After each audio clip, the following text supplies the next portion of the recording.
வர சனிக்கிழமை அன்னைக்கு பிரதோஷம். அது எப்படிப்பட்ட பிரதோஷம் தெரியுங்களா? மகா பிரதோஷம், சனி மகா பிரதோஷம். பிரதோஷம்னாலே ரொம்ப சிறப்பானது. சனிக்கிழமை ரொம்ப சிறப்பானது. சனிக்கிழமை அன்னைக்கு வரக்கூடிய பிரதோஷம் ரொம்ப ரொம்ப சிறப்பானது. இந்த நாள் நீங்கள் எல்லாருமே பயன்படுத்திக்கோங்க. நம்ம கர்மா சுத்தப்படுத்துறதுக்காக, நம்ம கர்மா கிளியர் பண்ணுறதுக்காக பயன்படுத்தி கொள்ளுங்கள். சரி, இதில் என்னங்க கர்மா கிளியர் ஆகும்? நன்றி உணர்வோட பார்த்து அவரை பார்த்து ப்ரே பண்ணுங்க. சாதாரணமாக விஷயமாங்க. எத்தனை பேரும் இருக்காங்க, வீட்டில் இருக்காங்க, ஆஃபீஸ் ஒர்க் இருக்குன்றாங்க, அங்கே இருக்குன்றாங்க, இங்கே போக முடியலன்றாங்க. நம்ம போய் கோயிலில் உட்காந்து அபிஷேகத்தை பார்க்குற அளவுக்கு சிவபெருமான் நம்மளை அழைச்சிட்டு வந்து உட்கார வச்சு நம்ம காமிக்கிறாருன்னா எவ்வளோ பெரிய விஷயம், நமக்கு எவ்வளோ பெரிய புண்ணியம். ஒரு மூச்சு கத்துக்கு ஒரு மந்திரம். சரிங்களா? இந்த மாதிரி சொல்லிக்கிட்டே இருங்க. எத்தனை மந்திரம் சொல்லணும், எவ்வளோ நேரம் சொல்லணும்னு கேட்குறீங்களா? உங்கள் மனசு கொஞ்சம் சவுண்டாக சொல்லுங்கள். கோயிலில் பரவாயில்ல, கொஞ்சம் மெதுவாக சொல்லுங்கள். இப்போ வரக்கூடிய சனி பிரதோஷத்தை பயன்படுத்திக்கோங்க. உங்கள் கர்மாவை கிளியர் பண்ணிக்கோங்க. வாழ்க்கையில் என்ன வேணுமோ அதை நீங்கள் வேண்டுதெல்லாம் நம்ம வைக்கணும்னு அவசியம் இல்லைங்க. அவங்களுக்கு தெரியும் நமக்கு என்ன கொடுக்கணும்னு. சப்போஸ் உங்களுக்கு வேண்டுதெல்லாம் வைக்கணும்னு நீங்கள் முடிவு பண்ணால் போய் வேண்டுதல் வச்சுக்கோங்க. எப்போ? வாழ்க வளமுடன். Healing hands education healing centre தங்கள் அன்புடன் வரவேற்கிறது. வர சனிக்கிழமை அன்னைக்கு பிரதோஷம். அது எப்படிப்பட்ட பிரதோஷம் தெரியுங்களா? மகா பிரதோஷம், சனி மகா பிரதோஷம். பிரதோஷம்னாலே ரொம்ப சிறப்பானது. சனிக்கிழமை ரொம்ப சிறப்பானது. சனிக்கிழமை அன்னைக்கு வரக்கூடிய பிரதோஷம் ரொம்ப ரொம்ப சிறப்பானது. இந்த நாள் நீங்கள் எல்லாருமே பயன்படுத்திக்கோங்க. நம்ம கர்மா சுத்தப்படுத்துறதுக்காக, நம்ம கர்மா கிளியர் பண்ணுறதுக்காக பயன்படுத்தி கொள்ளுங்கள். சரி, இதில் என்னங்க கர்மா கிளியர் ஆகும்னு கேட்குறீங்களா? சனிக்கிழமை வரக்கூடிய பிரதோஷம் அன்னைக்கு என்ன பண்ணுங்க, சனிக்கிழமை கோயில் போங்க. எப்போ கோயில் போகணும்? கிட்டத்தட்ட 4:30 to 6 மணி பிரதோஷ நேரம்னு சொல்லுவாங்க. 4:30 மணிக்கு முன்னாடியே போயிடுங்க. போகும்போது நீங்கள் வில்வ இலை, அபிஷேகத்துக்கு பால் வாங்குறது இல்லைனா என்னெல்லாம் வாங்கிட்டு போயிடுங்க. முக்கியமாக நீங்கள் ஒரு கருப்பு துணியில் கொஞ்சம் எள்ளு, கருப்பு எள்ளு போட்டு கட்டிக்கிட்டு மூட்டை மாதிரி கருப்பு நூல் போட்டு கட்டிக்கோங்க. நல்லெண்ணெய் தனியாக எடுத்துக்கோங்க. 2 அகல் விளக்கு தனியாக எடுத்துக்கோங்க.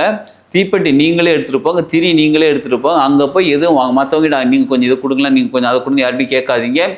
எல்லாமே நீங்கள் வீட்டிலேருந்து எடுத்துக்கிட்டு போங்க. அகல் விளக்கு தான் எடுத்துகிட்டு போகணும். அகல் விளக்கு ஒரு நாள் முன்னாடியே வாங்கி க்ளீனாக கழுவி வாஷ் பண்ணி காய வச்சு ஈரம் இல்லாமல் அதை எடுத்துகிட்டு போங்க. 2 அகல் விளக்கு முடிஞ்சாலும் கொஞ்சம் பெருசாக எடுத்துகிட்டு போங்க.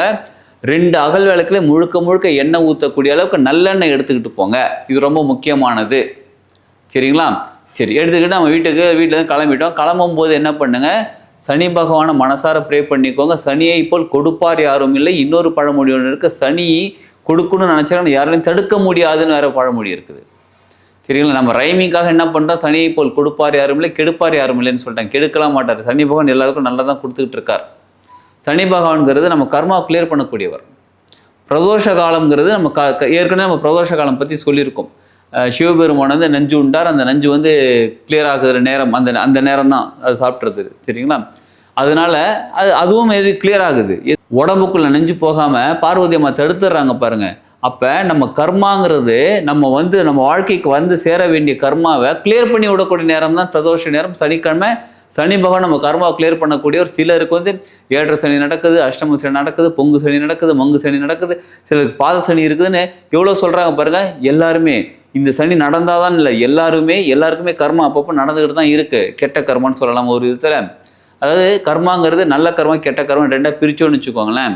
நம்ம நல்லது செஞ்சதுக்காக விளைவுக்கூடிய நல்ல விளைவுகளுக்கு நல்ல கர்மா, நம்ம கெட்டது செஞ்சதுக்காக நம்ம கெட்ட விளைவுகள், நமக்கு ஒத்து வராத விளைவுகள் நடக்குது பாருங்க, அது கெட்ட கர்மான்னு நம்ம வச்சுக்கலாம். சரிங்களா? ஆக மொத்தம் கர்மாங்கிறது ஒன்று தான், 2 விதம்லாம் கிடையாது. நம்ம செய்த செயல்களுக்கான விளைவுகள், அவ்வளோதான். அந்த விளைவுகளில் நமக்கு கஷ்டத்தை கொடுக்கக்கூடியதாக இருக்கும்போது நம்ம கஷ்டப்படுறோம். சரிங்களா? சனி பகவான் யாருக்கும் கெட்டது கொடுக்கல, நம்ம என்ன செஞ்சோமோ திருப்பி கொடுக்குறாரு, அவ்வளோதான். இப்போ ரொம்ப பாதிப்பு அதிகமாக இருக்குங்க. எனக்கு தெரிஞ்சோ தெரியாமலோ என்னோட முன்னோர்கள்கிட்ட இருந்து கர்மா, இல்லை நான் போன பிறகு செஞ்ச கர்மா, ஏதோ ஒன்றுங்க தெரியல, எனக்கு ரொம்ப கஷ்டமாக இருக்குங்க, இதை சரி பண்ணணும். அப்போ சனி பகவான் கிட்ட ப்ரே பண்ணணும். பா இந்த மன்னிச்சுக்கோப்பா, நான் ஏதோ தெரியாமலோ எப்போயோ செஞ்சதுக்கு இப்போ வந்து விளைவுகள் கிடைக்குது, எனக்கு ரொம்ப கஷ்டமாக இருக்குது, சரி பண்ணுங்கன்னும் போது விளைவுகள் கிடைக்காம இருக்காது. இப்போ உதாரணத்துக்கு ஒரு 100 கிலோவை 1 கிலோவை மாற்றி கொடுத்துருவாங்க. ஒரு ஆக்சிடென்ட் நடக்கும், டமால்னு பயங்கரமாக இடிக்கும், சின்னதாக அடிபட்டுருக்கும் கால் கட்ட விரலில், இல்லைங்க இங்கே ஒரு ஸ்க்ராட்சோடு முடிஞ்சு போயிடும்.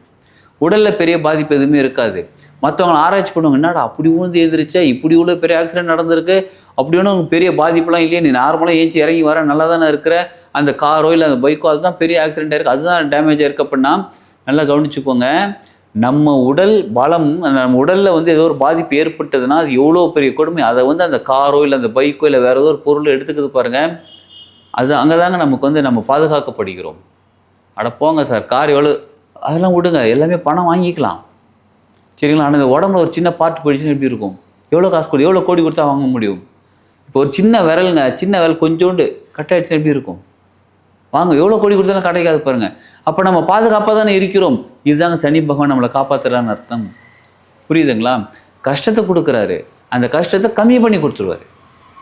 அவ்வளோ பெரிய ஆக்சிடென்ட் சின்னதாக அடி மட்டும் இருக்கும். அப்போ அதுக்கு என்ன பண்ணணும்னு கேட்குறீங்களா? இப்போ ஏற்கனவே விளக்கெல்லாம் எடுத்துக்க சொன்னோம், எண்ணெய் எல்லாமே எடுத்துக்க சொன்னோமா? சரி, பிரதோஷ காலத்தில் கோயிலுக்கு போயிடுறீங்க. கோயிலுக்கு போய் அபிஷேகத்தை கண்ணால் பார்த்து மகிழுங்கள், பார்த்து அனுபவியுங்கள், பார்த்து ரசியுங்கள்.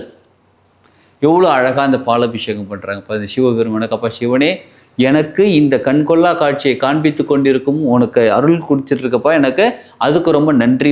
அந்த நன்றி உணர்வோட பார்த்து அவரை பார்த்து ப்ரே பண்ணுங்க. சாதாரணமாக விஷயமாங்க. எத்தனை பேரும் இருக்காங்க, வீட்டில் இருக்காங்க, ஆஃபீஸ் ஒர்க் இருக்குன்றாங்க, அங்கே இருக்குன்றாங்க, இங்கே போக முடியலன்றாங்க.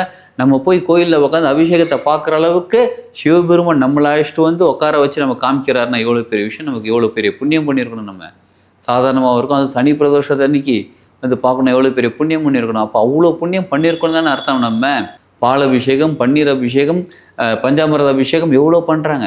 எல்லாத்தையும் பார்த்து ரசிங்க. ஐயோ சூப்பர்ப்பா, ஐயோ செம்மப்பா, நமக்கு இந்த வாய்ப்பு கிடச்சிருக்கேன்னு ரொம்ப சந்தோஷப்படுங்க. புரியுதுங்களா? சந்தோஷப்பட்டு முழு கண்ணு திறந்து பார்த்துக்கிட்டு இருக்கணும். தீபாராதனை காமிக்கும் போது காப்பா சிவபெருமானே கண்ணை மூடுவாங்க. கண்ணை மூடாதீங்க, சிவபெருமானையும் கண்ணை திறந்து பாருங்க. ஓம் நம சிவாய சொல்லிக்கிட்டே இருங்க, ஓம் சிவ சிவ சொல்லுங்க, உங்களுக்கு என்ன மந்திரம் தோணும் சொல்லிக்கிட்டே இருங்க. சொல்லிக்கிட்டே தீபாராதனை பாருங்கள். தீபாராதனை வந்து உங்கள் கண்ணுக்கிட்ட உங்ககிட்ட கொண்டு வந்து கொடுக்கும்போது தொட்டு அப்போ தான் கண்ணை மூடி ஒத்திக்கணும். இன்னொரு ரகசியம் சொல்லித்தரேங்க. இந்த தீப ஆராதனை பார்த்துட்டு 19 கண்ணில் ஒத்திக்கிறோம் பாருங்கள், அது எங்கே திரும்ப பண்ணணும்? அந்த தீபத்தை உள்ள புருவமதிக்குள்ளே கொண்டு போய் உள்ளே பார்க்கணும். அதுதான் ரொம்ப ரொம்ப முக்கியமானது. தீப ஆராதனை பார்த்தாச்சு, தீபம் வந்தாச்சு, தீபத்தை பார்க்குறீங்க, 2 கையால் தொடுறீங்க, லைட்டாக அப்படி தொடுறீங்க, பக்கத்தில் வச்சுட்டு கண்ணை மூடிட்டு அந்த அந்த விளக்கில் இருக்கக்கூடிய தீபம் அப்படியே அவங்க உள்ளுக்குள்ளே போய் உங்களுக்கு உள்ளுக்குள்ளே போய் தீபம் எரிகிறது. அது ஒரு பெரிய ரகசியம் இருக்குது. சரிங்களா? அப்புறம் அப்படி கண்ணை மூடி கண்ணை தொட்டு கும்பிட்டு அப்பா சிவபெருமான், கண்ணை திறந்து சிவபெருமானை பார்த்து மனசார நன்றிப்பா, எனக்கு இவ்வளோ நல்ல காட்சி கொடுத்து. நீங்கள் அங்கே போய் புலம்பிக்கிட்டுலாம் இருக்காதீங்க, எனக்கு அது சரியில்லை, இது சரியில்லை, இது வேணும், அது வேணும், புலம்பிக்கிட்டு இருக்காதீங்கப்பா. ரொம்ப நன்றிப்பான்னு மகிழ்ச்சியோடு சொல்லுங்கள். உங்களுக்கு என்ன தேவைப்படுகிறதோ, உங்கள் வாழ்க்கை முன்னேற்றத்துக்கு எது தேவைப்படுகிறதோ, உங்கள் வாழ்க்கை முன்னேற்றத்திற்கு எது தடையாக இருக்குதோ அதை சரி பண்ணி உங்களுக்கு கிளியர் பண்ணி உங்களுக்கு தேவையானது கொடுத்துருவாங்க. சரி ஓகே. இப்போ என்ன பண்ணணும்? அடுத்தது விளக்கெல்லாம் கொண்டு வச்சு, விளக்கு என்ன கொண்டு வச்சு எல்லாத்தையும் இப்போ என்ன பண்ணணும்னு கேட்குறீங்களா? 2 அகல் விளக்கு சொன்னோமா, 2 அகல் விளக்கில் நீங்களே திரி போடுங்க, பஞ்சு திரி போடுங்க. திரி போட்டுட்டு ஒரு விளக்கில் தான் திரி போட போகிறீங்க. இன்னொரு விளக்கில் அந்த அகல் விளக்கில் நம்ம கருப்பு துணியில் எள்ளு கொண்டு வந்திருக்கோம். எள்ளு போட்டு மூட்டையை கட்டி கொண்டு வந்திருக்கோம். அந்த மூட்டையை என்ன பண்ணுங்க, அகல் விளக்கில் வச்சுட்டு நல்லெண்ணெய் ஊற்றுங்க, கொஞ்சம் ஊறட்டும். இன்னொரு விளக்கில் எண்ணெய் ஊற்றி திரி போட்டுருங்க. இந்த கருப்பு துணியில் எள்ளு போட்டு விளக்கேற்றுறீங்க பாருங்கள், இது சனீஸ்வர பகவானுக்கு, சனிக்கிழமை அன்னைக்கு. இந்த நல்லெண்ணெயில் ஊற்றி திரி போடுறீங்க பாருங்கள், அது சிவபெருமானுக்கு. சரிங்களா? இப்போ என்ன பண்ணுங்கள், இவங்க 2 பேருக்கும் விளக்கேற்றி வச்சுட்டிங்களா? விளக்கேற்றி வச்சுட்டு அப்படி வந்து ஓரமாக உட்காந்து, இல்லை சனி பகவான் போட்டு இல்லை சிவபெருமான் முன்னாடி வந்து உட்காந்து மந்திரம் சொல்லணும். இப்போ சிவபெருமான் முன்னாடி உட்காந்துருக்கோம்.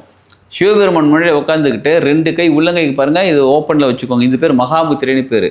ஓப்பனில் வச்சுட்டு உங்கள் தொட மேலே உட்காந்து, சேர் கிடச்சா சேரில் உட்காந்துக்கோங்க, கீழே உட்காந்து சமணம் போட்டு உட்காந்துக்கோங்க, படியில் உட்காந்து பரவாயில்ல, உட்காந்து கண்ணை மூடி உட்காந்து முதுகு தண்டு கழுத்து தலை 3 நேர்கோட்டில் இருக்கட்டும். இது ரொம்ப முக்கியமானது.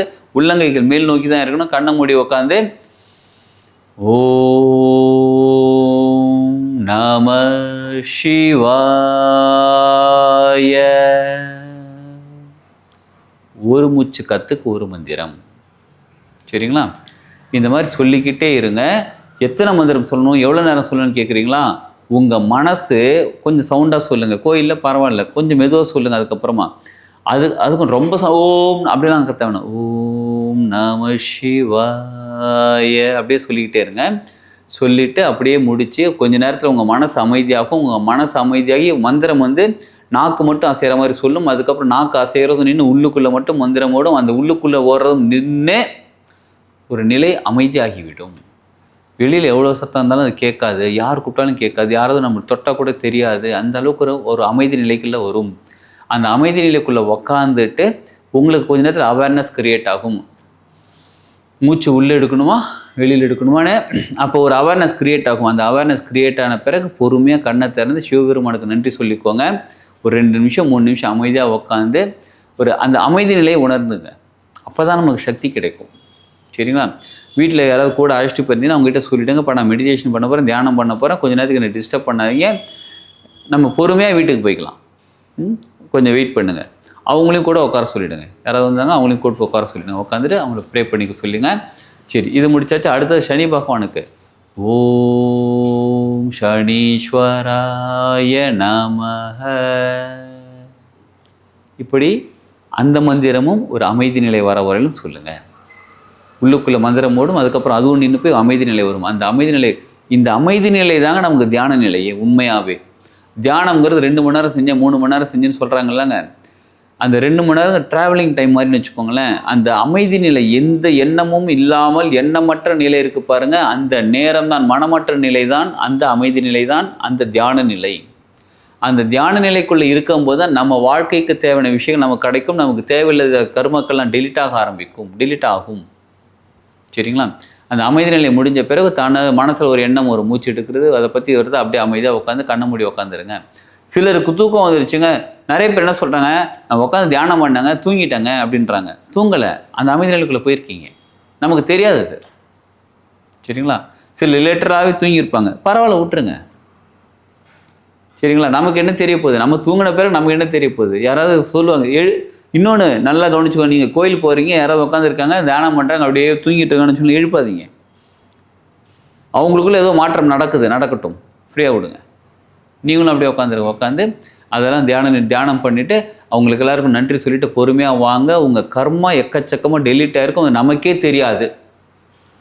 எப்படி கர்மா ஒர்க் ஆகுது, எங்கேருந்து ஒர்க் ஆகுது, எந்த கர்மா ஒர்க் ஆகுது யாருக்குமே தெரியாது. அதே மாதிரி எப்படி கர்மா டெலீட் ஆச்சு நமக்கு தெரியாது. அப்படி ஒரு சில விஷயம் நடந்துக்கிட்டு தான் இருக்குது எல்லாரோட வாழ்க்கையிலும்.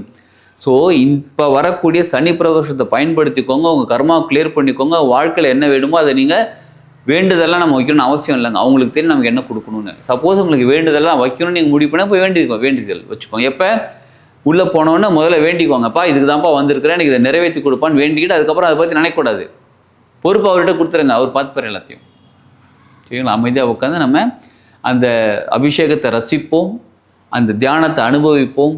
ஒரு சூப்பரான வாழ்க்கை, நம்ம ஒரு நல்ல மாற்றத்தோட கோயிலேருந்து வெளியில் வரோன்ற முழு நம்பிக்கையில் உணர்வோடு வெளியில் வருவோம்.